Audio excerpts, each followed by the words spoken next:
El iguanado quiere yeun. El iguanado quiere yeun. Quiere yeun nado agoloriza. El iguanado quiere yeun. El iguanado quiere yeun. Entre las culturas africanas que vinieron a América, una de las que ha demostrado mayor fuerza en este plano es la yoruba, pero creo que lo ha demostrado de los dos lados del Atlántico, lo ha demostrado en América, también lo ha demostrado en África. Es una cultura que hoy tal vez es mucho más universal en el sentido de que ha recibido múltiples influencias, pero al mismo tiempo se puede seguir identificando, existe una cultura yoruba con sus valores, con sus entidades, con su solidaridad interna y con sus realidad y su cosmogonía del mundo.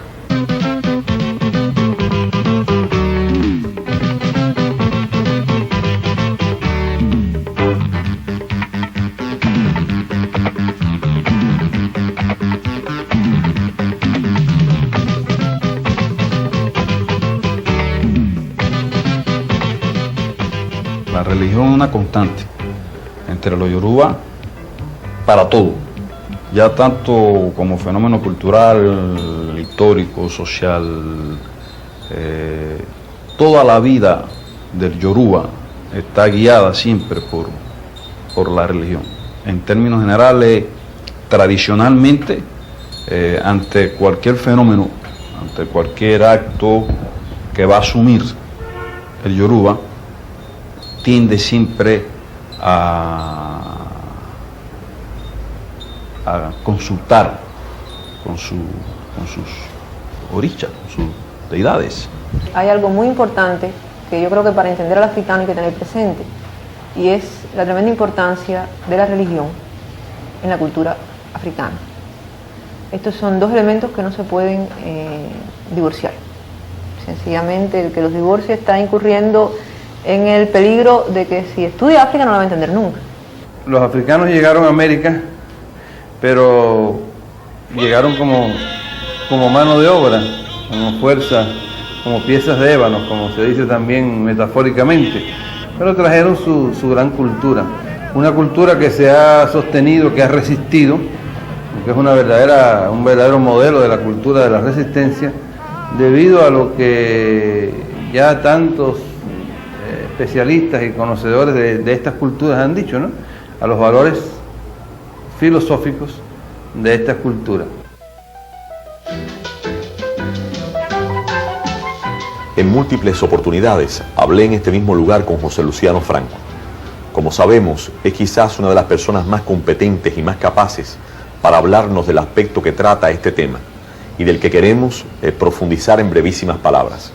Franco escribió numerosos trabajos y dictó no pocas conferencias sobre el tema de la importancia de los cabildos en la formación de la identidad cubana y particularmente en la preservación de la identidad del negro como comunidad y como individuo. Era una mercancía, era un animal, era cualquier cosa menos un ser humano.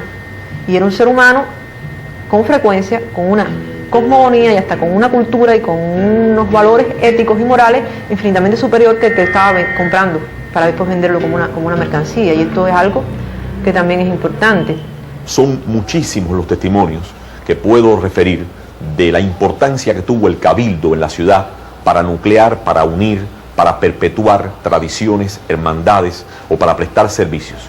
Y cómo en un momento oportuno el cabildo aparece festivamente y tumultuosamente en la calle cuando ya se consolida una tradición que desde el siglo XVI tenemos como testimonio de numerosos viajeros. Me refiero a las fiestas o festejos del Día de Reyes, la Epifanía de los Reyes Magos, y que tanto en La Habana como en San Salvador de Bahía y en otras ciudades hispanas y portuguesas, pero particularmente en estas dos, provocaban una gran fiesta popular y la salida organizada de los cabildos. Para toda África hay infinidad de cálculos de cuánto fue este drenaje de hombres. Me voy a remitir a uno de los tantos que han hecho cálculos, uno de los más grandes panafricanistas, William Du Bois, caribeño, quien, a partir del cálculo de que en las Américas se vendieron 15 millones de esclavos y de que por cada esclavo que llegaba 4 morían, Entonces Du Bois calcula que en cifras mínimas, por lo menos fueron 60 millones de hombres que fueron extraídos de todo el África. Yo hace 2 años estaba en una actividad en Tropicana y me recuerdo que había una artista, una cantora cubana, que entonces le decía al público, los franceses, aquí, ¿dónde están los franceses? Aquí, los italianos, aquí, los mexicanos, aquí, los portugueses, aquí, los españoles, una actividad, los españoles, la madre patria. Y yo me quedé reflexionando, dije, la madre patria, España, siempre se ha dicho la madre patria. ¿Por qué la madre patria? Si la más sufrida fue África, de donde vinieron, como decía Guillén, capturados entre cadenas sobre el mar, que enigma entre las aguas, de allá. Entonces, conversando con un compañero, amigo mío, me decía, yo le hacía esta anécdota, le decía, bueno, ¿por qué la madre patria? Él me decía, bueno, vamos a considerar entonces que África es el padre patria. Vamos a dejar a España siendo la madre patria, pero entonces ahora yo digo, bueno, sí, África, el padre. Creo que el esclavo urbano significó, como tanto se ha dicho, una connotación particular de la servidumbre. Creo que el hecho de no vivir en la dureza terrible del barracón del ingenio, el no soportar las enormes fatigas, aislados por completo de la comunidad de sus compañeros. Hay que tener en consideración que generalmente en el ingenio y en las tierras agrícolas se escogían esclavos de distintas nacionalidades para impedir en ellos la unidad esencial para la rebeldía. Fueron espantosos, ¿verdad? La palabra tal vez es un poco de otro medio, pero yo no tengo otro calificativo para decirlo, fueron espantosos. Sin embargo, no era el caso de la ciudad. La ciudad siempre brinda refugio, la ciudad siempre brinda impunidad, la ciudad siempre es inmensa y por tanto aquí se reunieron, conversaron, se familiarizaron y ese esclavo urbano vestido con la casaca europea de calecero, esa esclava doméstica vestida de blanco, pasando entre la multitud de los sirvientes de un palacio, sea un palacio oficial o una casa privada, esos esclavos que conversan en el mercado y que deslizan para comunicarse entre sí, como lo hacen los campesinos en Europa o las señoras en los mercados en cualquier parte del continente, en el sur de América, volvían a hablar en sus idiomas, volvían a hablar de nuevo en sus dialectos, se reconocían, se hablaban, se identificaban por ciertos signos, por ciertos collares, por ciertas aficiones, y todo esto contribuyó a que la ciudad fuera un piélago de hermandades. La ciudad fue, en definitiva, una reunión muy poderosa de intereses, de los que querían la libertad.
Yo creo que ellos son los grandes protagonistas de esta historia, que es diaria, que ya lleva cientos de años en nuestro país. Y me dolería mucho que por comercialismo, por lo que llamamos folcloromanía, por la tendencia a los estereotipos, se abusara del boom de esta religión con fines que no fueran para expresar los valores de las mismas, con fines que no fueran para expresar el peso que ha tenido la misma en la conformación de la identidad cultural cubana, con fines que no fueran para expresar el más profundo respeto a las prácticas y a los practicantes. Y Boruboy y Bocheche. 40 balas em hoje, chama 40 balas em faz. Muy bien hecho. El iguanado, quere yeun. El iguanado, quere yeun. Quere yeun nado, agoloriza. El iguanado, quiere yeun. El iguanado, quiere yeun.